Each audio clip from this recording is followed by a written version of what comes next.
Hello guys, আসসালামু আলাইকুম সুনিয়াদান, welcome to another tech video. So guys, আজকের ভিডিওতে আমি আপনাদের সঙ্গে আলোচনা করব 10.85 এর ফার্মওয়্যার নিয়ে। এটা সেটআপ ভিডিও এবং এটার কনফিগারেশন এবং এটা ফার্মওয়্যার নিয়ে আমি আপনাদের সঙ্গে আলোচনা করব। তো চলুন শুরু করা যাক। সো গাইস, রাউটারের ফার্মওয়্যার দেখতে হলে আপনাদেরকে প্রথমে রাউটারটি কনফিগার করে নিতে হবে, আর যদি কনফিগার করা থাকে তাহলে তো ভালো। আমি অলরেডি আমার চ্যানেল দিয়ে রাখছি কনফিগার করার ভিডিও, বাট আবার নতুন করে দিচ্ছি। সো কনফিগার করার জন্য আপনার মোবাইল কিংবা পিসির সঙ্গে রাউটারটি প্রথমে কানেক্ট করে নেবেন। এখানে আমি রাউটারটিকে কানেক্ট করে নিচ্ছি। দেখতে পাচ্ছেন এখানে নো ইন্টারনেট ওপেন লেখা, তাহলে এখন আপনাদের কাজ হইবে। সো এখন আপনারা যেটা করবেন, যে কোনো একটি ব্রাউজার ওপেন করুন এবং এখানে 10 যে ডিফল্ট আইপি অ্যাড্রেস আছে ওটিকে টাইপ করুন 192.168.0.1। আইপি টাইপ করুন, আমি টাইপ করতেছি 192.168.0.1। যে আইপিটি দেখতে পাচ্ছেন, আইপিটি টাইপ করুন, তারপরে এন্টার প্রেস করুন। করলে আপনার সামনে একটি কুইক সেটআপ পেজ ওপেন হবে। এই যে দেখতে পাচ্ছেন as detected your connection type is PPPoE, এটা অর্থ point to point protocol over ethernet. এটার মানে হচ্ছে আপনি যেহেতু আপনার কানেকশনটা আইএসপির কাছ থেকে তারের মাধ্যমে নিচ্ছেন এবং বাসায় একটা ইথারনেট কেবলের মাধ্যমে অনু থেকে নিচ্ছেন, এর জন্য পিপিপিওইটা আপনারা অবশ্যই এটাকে সিলেক্ট করে রাখবেন। এখন এখানে দেখতে পাচ্ছেন ইউজার নেম ফ্রম আইএসপি, এটার অর্থ হলো আপনার আইএসপি থেকে যে ইউজার নেমটি দিচ্ছে এবং পাসওয়ার্ডটি দিচ্ছে ওই দুটিকে এখানে বসাবেন। তো আমি বসিয়ে দিচ্ছি।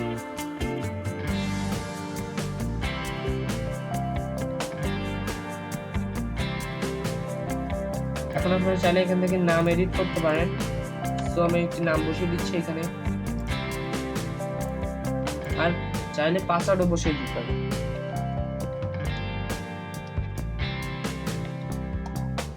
বসিয়ে দেওয়ার পরে আপনার নিচে যে ওকে বাটন দেখতে পাচ্ছেন, ওকেতে ক্লিক করে দিবেন।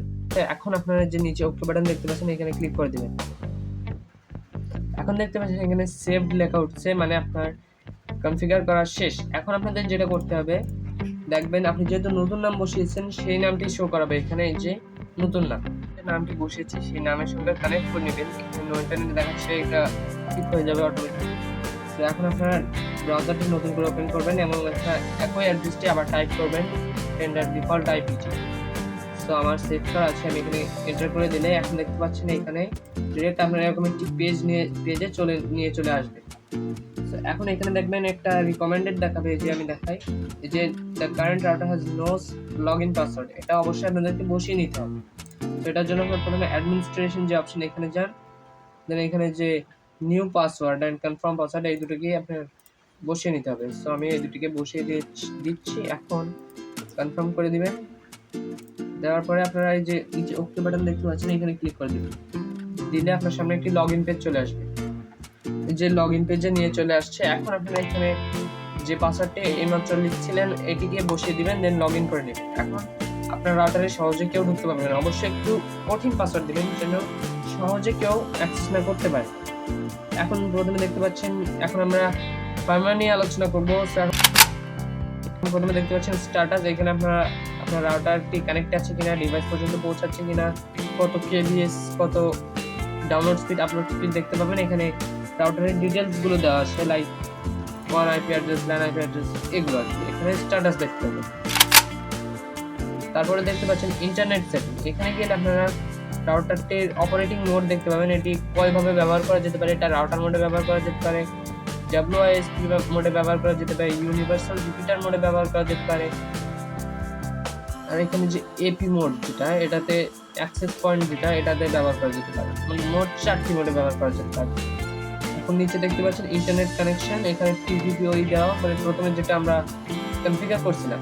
এখন নিচে দেখতে পাচ্ছেন এখানেও কানেকশন স্ট্যাটাস দেওয়া আছে, এখানে কানেকশনটা চলছে কিনা এরকম টাইপের। এখানে আচ্ছা, এখন দেখতে পাচ্ছেন ওয়্যারলেস সেটিংস, এখানে গেলে দেখতে পাচ্ছেন এই যে প্রথমে প্রিফার্ড ব্যান্ড নামের একটি অপশন, এটা যদি আপনি ইনেবল করে দেন তাহলে আপনার 5 গিগাহার্টজ এবং 2.4 গিগাহার্টজ এসএসআইডি একসঙ্গে মিক্স হয়ে শো করাবে, লাইক এরকম। আর এখানে আপনি যদি ডিসেবল করে দেন তাহলে আপনি দুইটা আলাদা আলাদা এসএসআইডি পাবেন, মানে ওয়াইফাই এর নাম পাবেন কানেক্ট করার জন্য। তো 2.4 গিগাহার্টজটি আপনি এডিট করে নিতে পারবেন এবং 5 গিগাহার্টজটিও এডিট করে নিতে পারবেন। এখানে দেখতে পাচ্ছেন গেস্ট নেটওয়ার্ক, এটা দিলে আপনার বাসায় যদি কোনো গেস্ট আসে তো তার জন্য আপনি আলাদা করে এসএসআইডি বানিয়ে তার নেট কানেকশনই দিতে পারবেন। সরি, এখানে আরেকটা কথা বলা হয়নি, এই যে 2.4 গিগাহার্টজ এবং 5 গিগাহার্টজ নেটওয়ার্কের যে হাইড ওয়াইফাই আছে, এটি দিলে আপনি ওয়াইফাই হাইড করতে পারবেন অন্যদের থেকে। আচ্ছা, এখন দেখতে পাচ্ছেন ওয়াইফাই সিগন্যাল স্ট্রেংথ, এটা দিলে আপনি হাই, মিডিয়াম, লো করে দিতে পারবেন। অবশ্যই সবসময় হাই করে রাখবেন, তাহলে নেটওয়ার্কটি ভালো পাওয়া যাবে। এখন দেখতে পাচ্ছেন ওয়্যারলেস প্যারামিটারস নামের একটি অপশন। এখানে এই যে সেটিংগুলো আছে এগুলো আমাদেরকে অবশ্যই ঠিক করে নেবেন, কারণ এটা কিন্তু খুবই গুরুত্বপূর্ণ একটি সেটিং। এখানে 2.4 গিগাহার্টজের ওয়্যারলেস নেটওয়ার্ক মোড যেটা আছে সেভাবে থাকে। ওয়্যারলেস চ্যানেল আপনারা নন ওভারল্যাপিং যে চ্যানেলগুলো আছে তার ভিতর থেকে একটি সিলেক্ট করে দেবেন। আমি ইউরোপের ভার্সন ব্যবহার করতেছি বলে এখানে 14 নম্বর চ্যানেলটা নাই, মানে এখানে 4টি চ্যানেল ইজ বেটার। এটা হচ্ছে চ্যানেল 1, চ্যানেল 6, চ্যানেল 11 এবং চ্যানেল 14। এই 4টি হচ্ছে নন ওভারল্যাপিং চ্যানেল, এটা দিলে কোনো সমস্যা হবে না। সো এখানে 14 নম্বর নাই, আমি 11 নম্বর সিলেক্ট করে দিচ্ছি। আপনারা 11 অথবা 6 দুইটার মধ্যে যে কোনো একটি সিলেক্ট করে দিবেন। আমি 11 করতেছি। এখন ওয়্যারলেস ব্যান্ডউইথ যেটা দেখতে পাচ্ছেন এটা 20 অথবা 40। আপনারা যদি দূর থেকে চালাতে চান তাহলে 20 করে দিতে পারেন, আর যদি কাছ থেকে চালাতে চান তাহলে 40 করে দেবেন। এটা আপনারা অটোই রেখে দেবেন, অটোই ঠিক আছে। এখন আপনাদের মোবাইলে অনেক সময় 2.5 গিগাহার্টজ এসএসআইডি শো করে না, তখন আপনাদেরকে এখানে যে নেটওয়ার্ক ওয়্যারলেস চ্যানেল যেটা, এটা আপনারা 149 অথবা 160 অন করে দিতে পারেন। আমি 149 করে দিচ্ছি। এখন এই যে ওয়্যারলেস ব্যান্ডউইথ যেটা, এটা আপনারা 80 মেগাহার্টজ করে দিবেন। এটা অলরেডি 80 মেগাহার্টজে আছে, কিন্তু এটা ডিফল্ট 80 করে দিবেন। এখানে দেখতে পাচ্ছেন বিম ফর্মিং অপশন আছে একটি ফিচার, আর যে WPS যে অপশন এটাকে ডিসেবল করা থাকে, বাট এখানে এনেবল করা আছে। এটা যেভাবে আছে সেভাবেই থাক। এখন আপনারা ইন্টারপ্রেস করে দিন, এটা সেম হবে। যে ব্যান্ডউইথ কন্ট্রোল নামের অপশন, এখানে গেলে আপনারা আপনাদের রাউটারে কতগুলো ক্লায়েন্ট অ্যাক্টিভ আছে এবং কত স্পিডে ডাউনলোড করতেছে, কত স্পিডে আপলোড করতেছে, তা আপনি যদি চান তাহলে এখান থেকে ব্লকও করে দিতে পারেন। আবার এখান থেকে চাইলে ডাউনলোড অথবা আপলোড লিমিট সেট করে দিতে পারেন, এরকম টাইপ। এখানে প্যারেন্টাল কন্ট্রোল দেখতে পাচ্ছেন, এখানে আপনারা চাইলে রাউটারের সময় নির্দিষ্ট করে দিতে পারেন কখন থেকে কখন। আর এখানে যে ওয়েবসাইট রেস্ট্রিকশন নামের একটি অপশন আছে, এটা কিন্তু খুবই দুর্দান্ত একটি ফিচার, এখানে ডিসেবল করা আছে। আপনারা চাইলে এখানে থেকে অনলি পারমিট আর অনলি ফরবিট দুটি অপশন আছে, এই দুটিকেই রাখতে পারেন। অনলি পারমিট দিলে কি হবে, আপনি আপনার বাসায় যদি কোনো বাচ্চা থাকে 18 এর নিচে, তো তার জন্য আপনি যদি অনলি ফরবিট করে দেন তাহলে আপনি যে 18+ যেসব ওয়েবসাইটগুলো আছে সেগুলো এখান থেকে ব্লক করে দিতে পারবেন, তাহলে সে আর অ্যাক্সেসই করতে পারবে না। আর এখানে যদি অনলি পারমিট দেন তাহলে সে হয়তো 2-3টা ওয়েবসাইটের বেশি আপনি মনে করেন অ্যাক্সেসই করতে পারবেন না। এটা হচ্ছে ওয়েবসাইট রেস্ট্রিকশন, সেটা ডিসেবলই থাকুক। এখন দেখতে পাচ্ছেন স্লিপিং মোড, এখানে আপনারা চাইলে এলইডি কন্ট্রোল করতে পারবেন। আপনার টেন্ডা AC5 এর রাউটারের যে এলইডি আছে, অনেকেই এটা বুঝি না, অনেকেই ইউটিউবে বলে দিনই ভালো করে। আপনি দেখবেন আপনার রাউটারে একটি এলইডি শো করে, একটি অথবা আর যদি অন্য মডেলের হয় তাহলে অনেকগুলো এলইডি শো করে। এখানে যদি অলওয়েজ ওপেন দেওয়া থাকে তাহলে সেটা সবসময় জ্বলবে। এখানে যদি অলওয়েজ ক্লোজ দেন তাহলে সেই মানে রাউটারের যে বাতি আছে সেই বাতিটা জ্বলবে, কিন্তু নেট আপনি চালাতে পারবেন, মনে হবে যে চলতেছে না। যদি ক্লোজ শিডিউল করে দেন তাহলে আপনি আপনার ইচ্ছা মতো জ্বালাইতে পারবেন, বোঝাইতে পারবেন ইচ্ছা মতো। এখানে ওয়াইফাই শিডিউল নামের একটি অপশন আছে, ওই একই অপশন এখানে আগে যে দেখলাম এই যে প্যারেন্টাল কন্ট্রোল।